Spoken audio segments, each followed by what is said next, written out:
The Sealed Book of Mormon, chapter 67. And now there are other sheep that the Lord visited, to whom he taught the will of the Father in all things. For the Father had commanded his Son to give his gospel unto all of his children. And ye know of those who are of the descendants of Jacob, and their record ye have in the account of the Jews. And those who followed the teachings of Zarathustra, and many of the other holy prophets sent unto the house of Israel, are also those of the descendants of Jacob. And all of the children of men scattered throughout the whole earth are the descendants of Adam and Eve. Nevertheless, so that ye in the latter days can know of the great love and mercy that the Father hath for all of his children, I have been commanded to give unto you a brief accounting of that which the brother of Jared saw, concerning those who had separated themselves from the other sons of Adam, or those who were separated from the children of men that came forth from the loins of Abraham, whose record hath been given unto you from the mouth of a Jew. And these who were separated from the descendants of Abraham were some of those whose bodies had been affected by interbreeding with the order of the lower creatures, from which Beneli was born in the beginning, even many of those who were the descendants of the Cainites and the Benelites, who lived in and around the land of Eden in the beginning. However, all of their spirits, regardless of their flesh, were children of the Father, and were like unto the Father in all the things according to the likeness of the Spirit. And it came to pass that some of the Cainites, who had escaped destruction, went into the land northward, and found a land from which they could see across the great waters of the oceans. And they beheld across the great waters this land, which was even greater than the land on which they stood. And there were those who constructed rudimentary ships, that they might cross this narrow gap of water, and go into the great land which they beheld.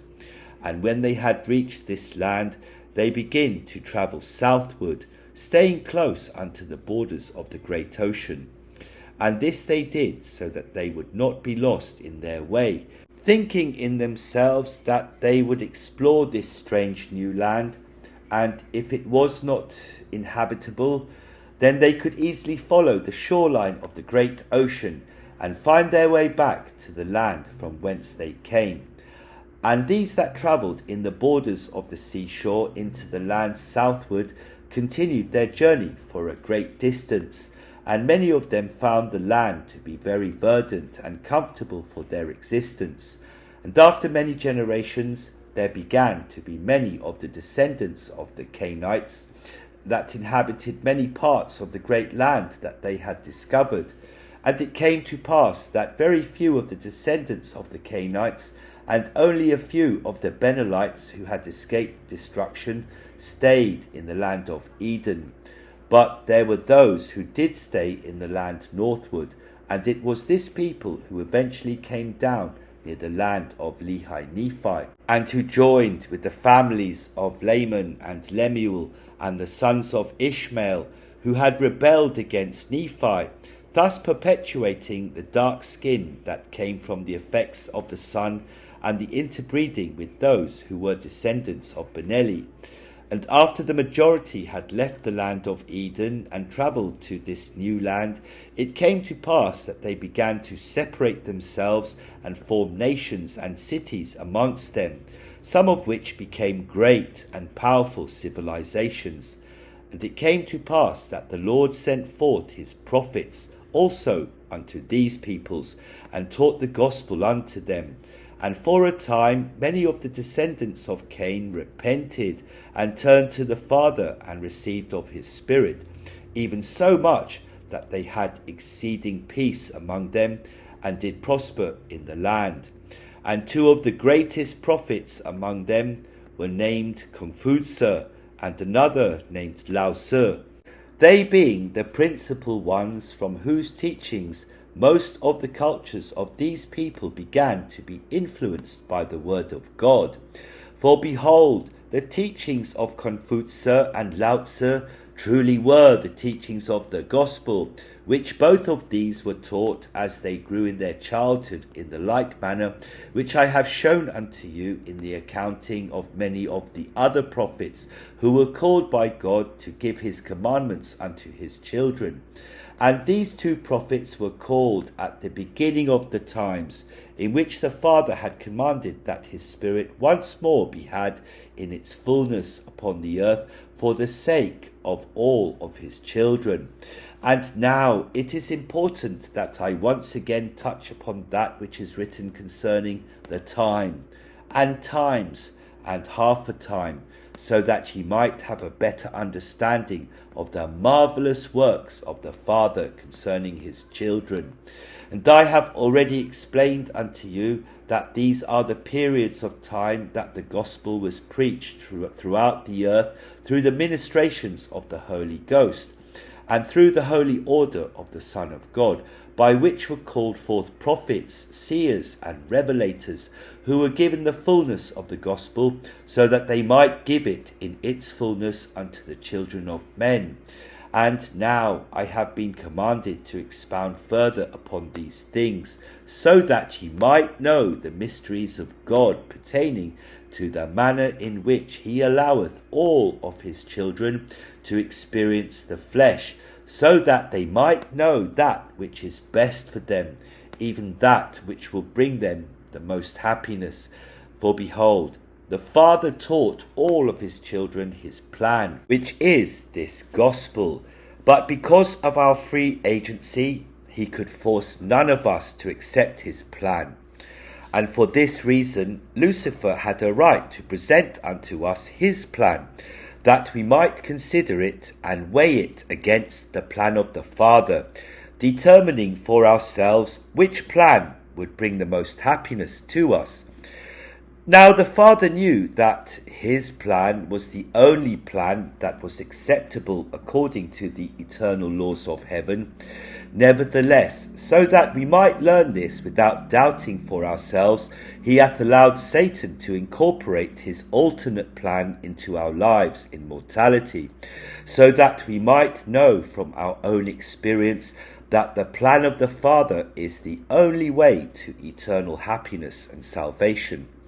And now the prophets have spoken much, yea, they have written much concerning righteousness and wickedness, and keeping the commandments of God and sinning.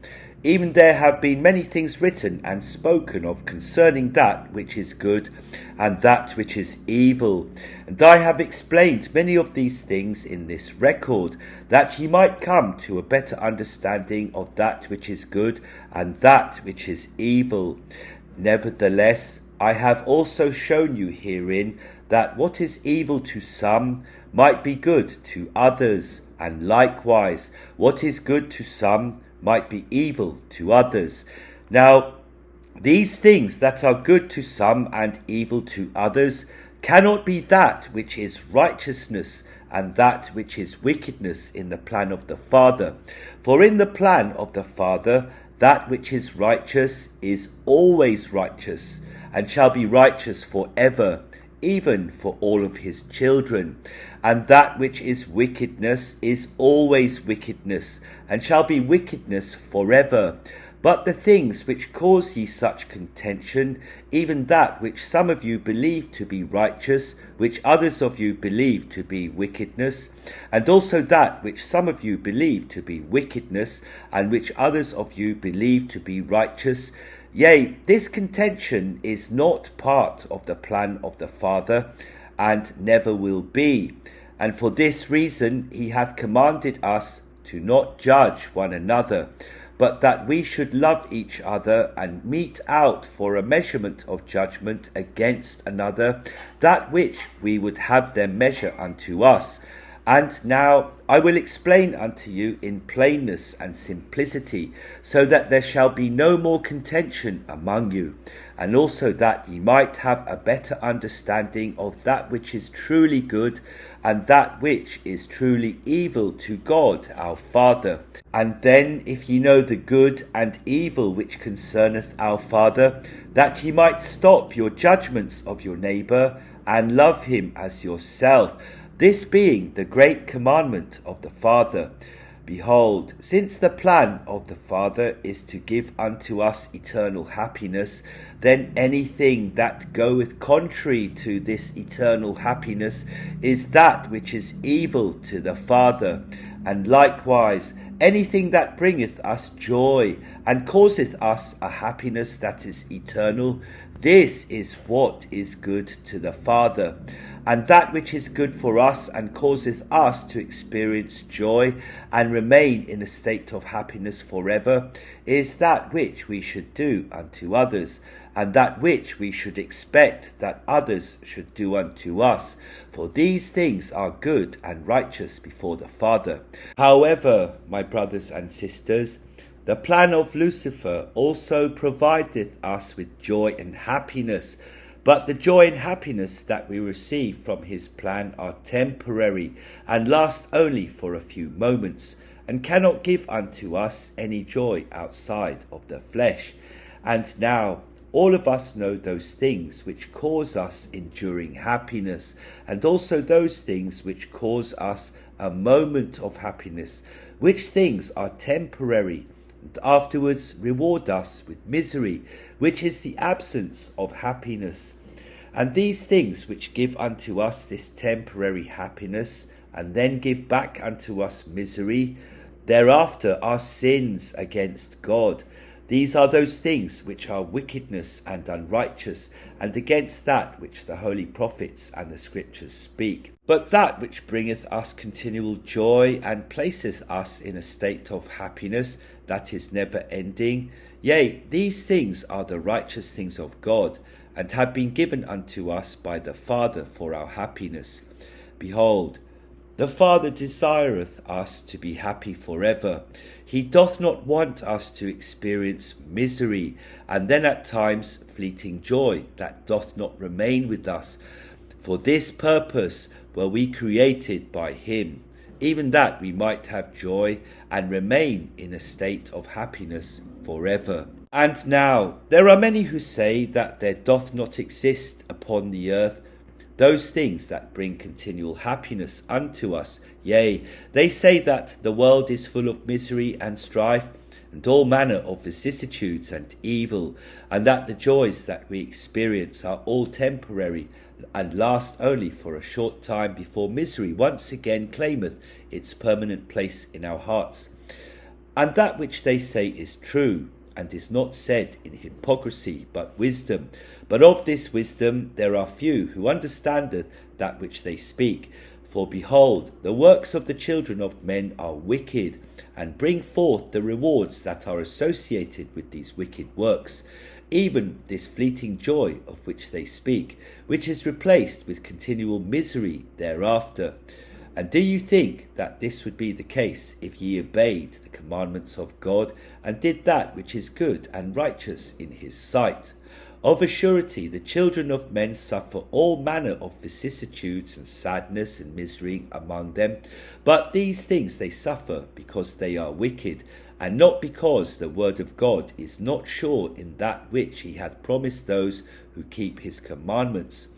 And is it so hard to understand that if ye are happy, then ye are doing those things which are good before the Father? That is, I say, if the happiness that ye are experiencing is a continual happiness that lasteth forever. And if ye are sad and miserable, then ye are doing those things which are evil and contrary to the plan of the Father.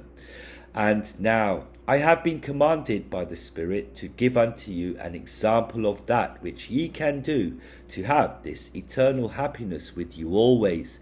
Yea, ye already know that the commandments of the Father are all related to the great commandment which he hath given unto us, which is that ye love one another as ye would have them love you. Therefore a sin is anything that ye do to another that ye would not have him do unto you. And a righteous work is anything that ye would do to another that ye would have him do unto you. And if ye do unto another what ye would want him to do to you, and he doth likewise unto you, then wherein can there exist a semblance of misery of any kind? Would not then this happiness last forever in that which ye have done unto each other? And are not the vicissitudes and miseries that we experience in mortality only those things that others do unto us? For the sun continueth to shine in its fullness every day, giving light unto the world according to the laws of nature in which it hath been established. Therefore it is giving unto us, and taketh nothing from us. Therefore is it capable of sinning against us? And do any of those things which God hath provided for us on this earth, even the fruits and plants that provide us with nourishment, do any of these sin against us and cause us misery? Yet if our neighbour taketh more of the fruits and the plants than are necessary for his own nourishment, even that there is none left for another, doth this not create misery and strife among us? And if he who hath nothing to eat cometh to him who hath taken more than that which he needeth for his own nourishment, and asketh of him something to eat, and if he who hath an abundance saith unto him who hath none, I have nothing to give to you, doth this not cause misery and unhappiness? Doth this not cause him who hath none to rise up against his neighbour who hath an abundance, and take by force that which he requireth to satisfy his hunger? Is this not a cause of misery? Yea, it is true that when the man took more of the fruits and the plants than that which he needed to sustain himself, he began to feel a temporary joy and a satisfaction that he had an abundance and a security of his future needs.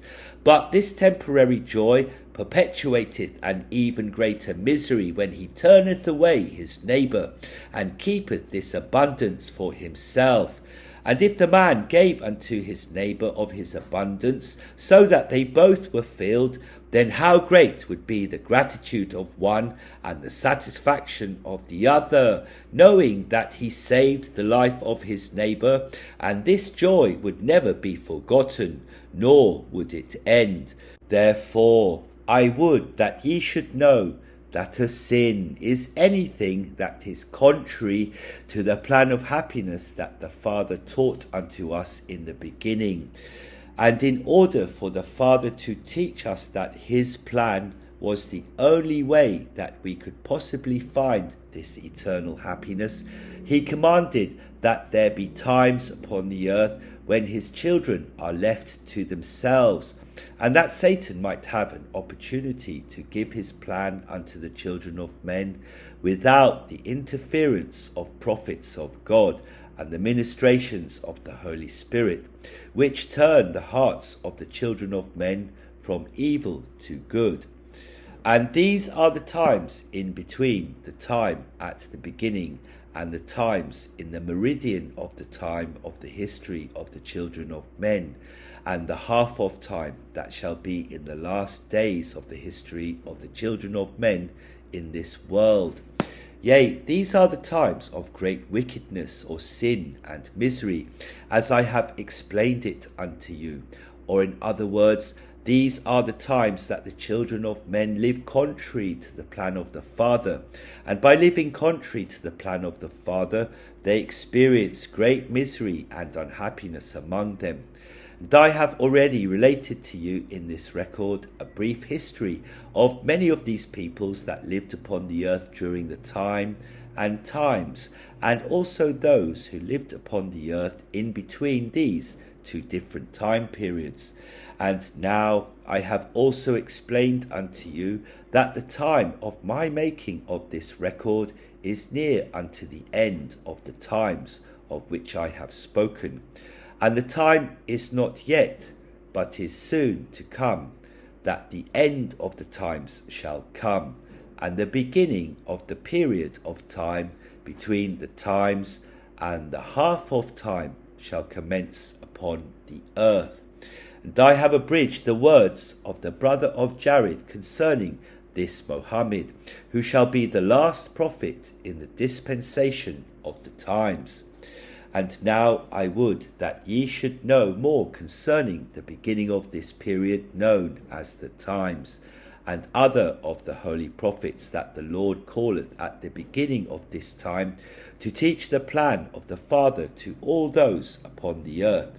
For it was at the beginning of this time, which is the times that Zenos and Zenoch were prepared and sent to the Jews at Jerusalem, and of whom Lehi testifieth according to the record of Nephi. And I also have mentioned to you of Confuza and Lautza, who were sent unto the people who are the descendants of Beneli and Cain, and these were sent at the beginning of the period known as the times. And it is also important that those of you who shall receive these things in the latter days know of two other great prophets who were called by the Lord to administer his word unto the people of the cultures in which they lived. And they were called Gautama, who was later called Buddha, and Rishabha. And these were both holy prophets who taught the people the plan of the Father, having received their instruction and their callings from the Lord in their own times. And it is expedient that ye should have mention of these, because of their influence of the cultures among the children of men, and because of the way in which they are perceived in the latter days. And in the latter days there shall be many religions and diverse churches which preach many forms of these religions. But the main religions of the latter days shall be those which are based upon the corrupted teachings of these holy prophets that I have mentioned in this record.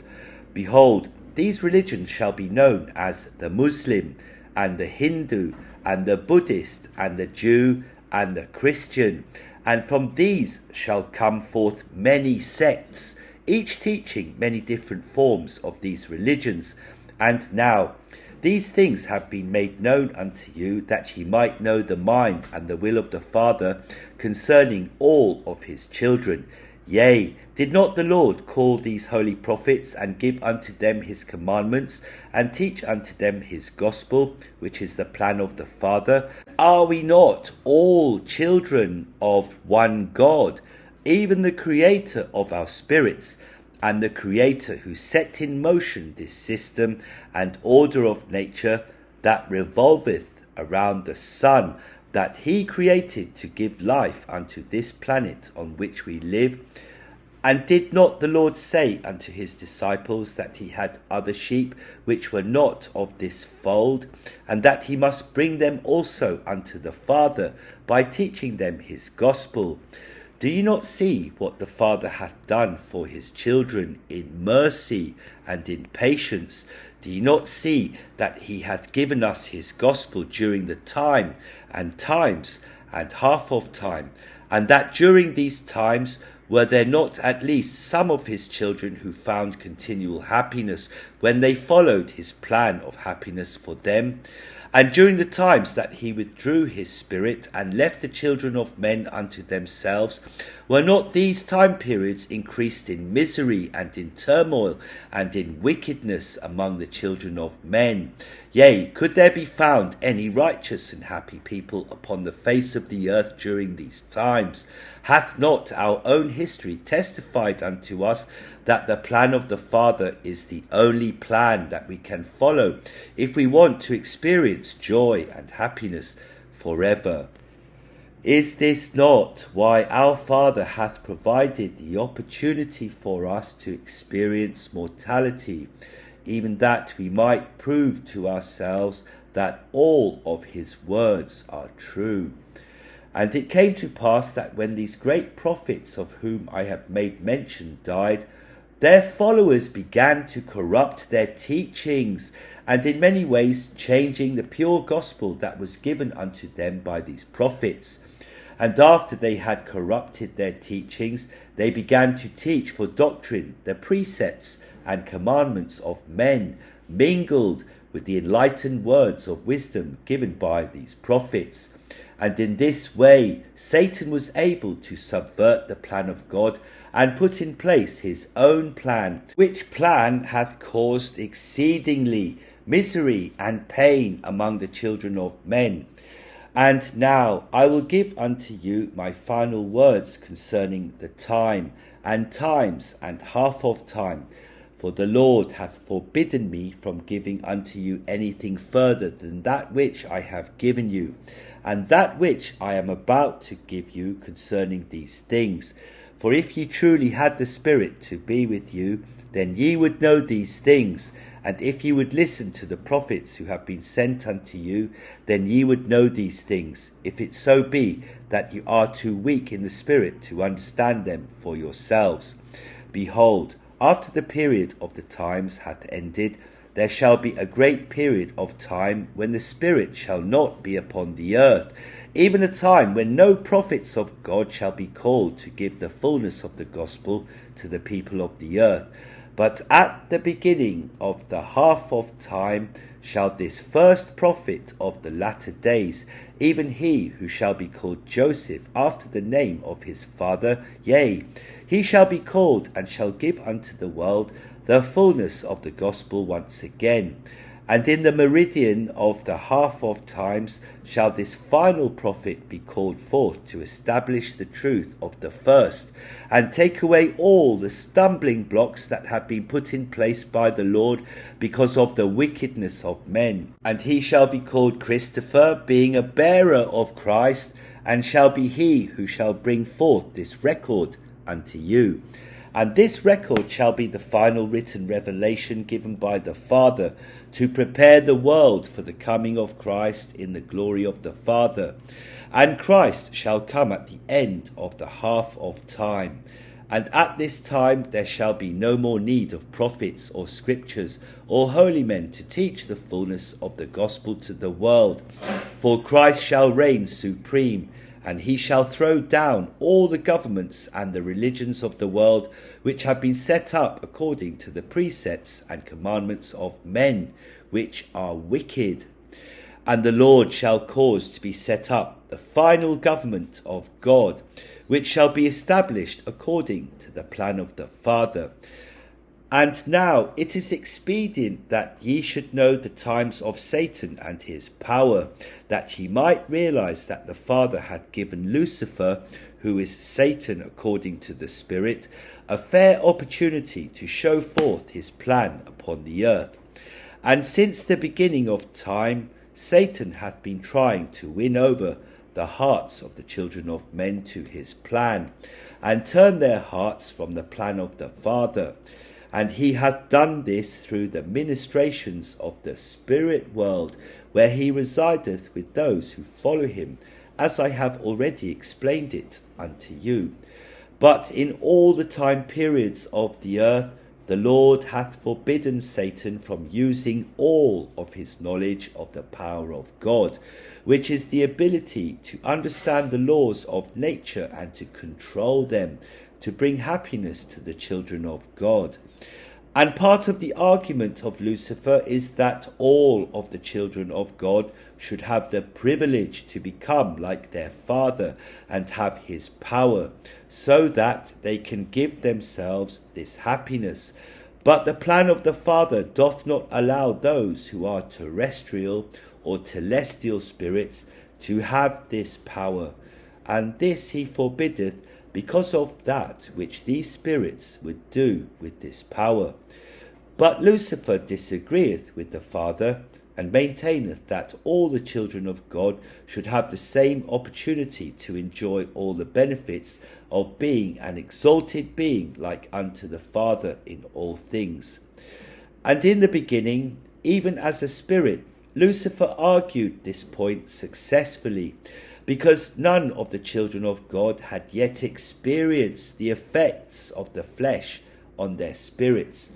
And the Father knew that those who had chosen for themselves those glories in his kingdoms, where they did not serve others but were served themselves forever, could not have his powers and knowledge bestowed upon them, because they would misuse these powers and destroy themselves and create imbalance and chaos in his kingdoms.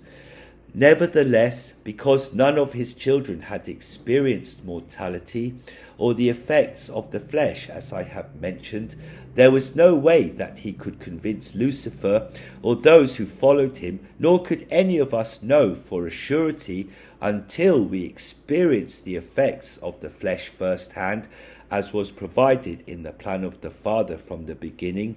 But during the times of the earth, when Satan went to and fro upon the earth, deceiving the children of men and turning them from God to his plan, he was forbidden by the Father to give much knowledge of the powers of God unto them.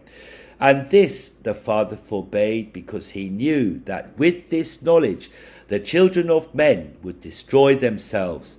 Nevertheless, so that none of his children would question the exactness of his plan and the wisdom of it, the Father shall allow Satan to have complete control over the hearts of the children of men during the half of time during the latter days, while at the same time allowing the Spirit and the holy order of the Son to dwell with those who choose to do the will of God.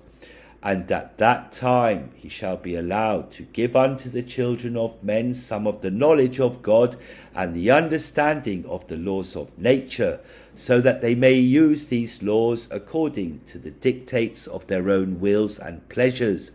And of these things I shall make an account later in this record. And now I end my words which I have been commanded to give unto you concerning the time and times and half of time, which have been spoken of and written of by the holy prophets.